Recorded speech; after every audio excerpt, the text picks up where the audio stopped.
Hi అండి, అందరికీ నమస్తే.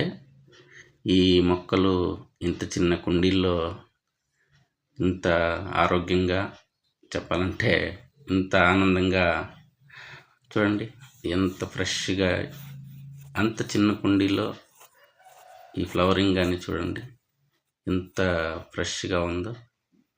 కారణం ఏమనుకుంటున్నారా? Actually cocopeat.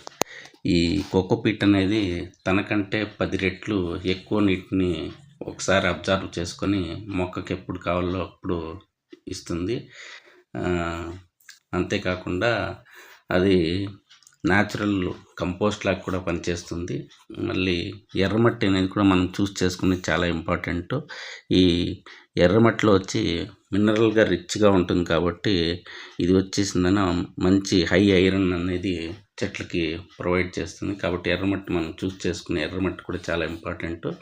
ఇంకా వర్మీ కంపోస్ట్ న్యాచురల్గా రెడీగా అవైలబుల్ అయ్యే ఎన్పికే, మీరు అనుకునే కెమికల్ ఎన్పికే కాదు. నైట్రోజన్, ఫాస్ఫరస్, పొటాషియం ఉంటుంది.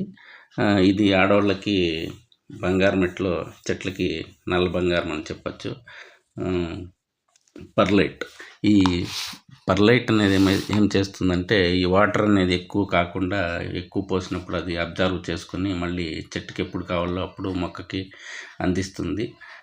అట్లే ఇది కూడా ఏం చేస్తుందంటే pest control, weeds disease, root disease ఇలాంటివి రాకుండా ఈ పర్లైట్ అనేది చూసుకుంటుంది. ఇంకా నీమ్ పౌడర్ గురించి ఎంత చెప్పినా తక్కువే. ఆర్గానిక్ ఫర్టిలైజర్గా పనిచేస్తుంది. నీమ్ పౌడర్ అనేది రిచ్ ఇన్ మైక్రోన్యూట్రియంట్లో ఉంటుంది. ఎన్పికే, జింకు, ఐరన్, మాగ్నీషియం అన్నీ ఉంటాయి. న్యాచురల్గా పెస్ట్ రిపెలెంట్ అంటారు, పెస్ట్ కంట్రోల్ చేస్తుంది. రూటు ఇలాంటి వాటికంతా రూట్లో ఉండే వైట్ మిల్లీ బగ్స్ ఇలాంటి వాటినన్నీ కూడా కంట్రోల్ చేస్తుంది. వీటినన్నిటినీ కూడా కానీ మీ బాగా సరైన సమపాళ్లలో అంటే cocopeat 30%, vermi compost 30%, red soil 30%, ఇంకా 10%గా పర్లైటు, నీమ్ పౌడరు, ఇంకా ఏదన్నా కూడా అదనంగా కావాలంటే మనము మిక్స్ చేసుకోవచ్చు. వీటినన్నిటినీ కరెక్ట్గా బాగా మిక్స్ చేసిన తర్వాత చెట్టుకి మనము టాప్ లేయర్గా కూడా వాడుకోవచ్చు.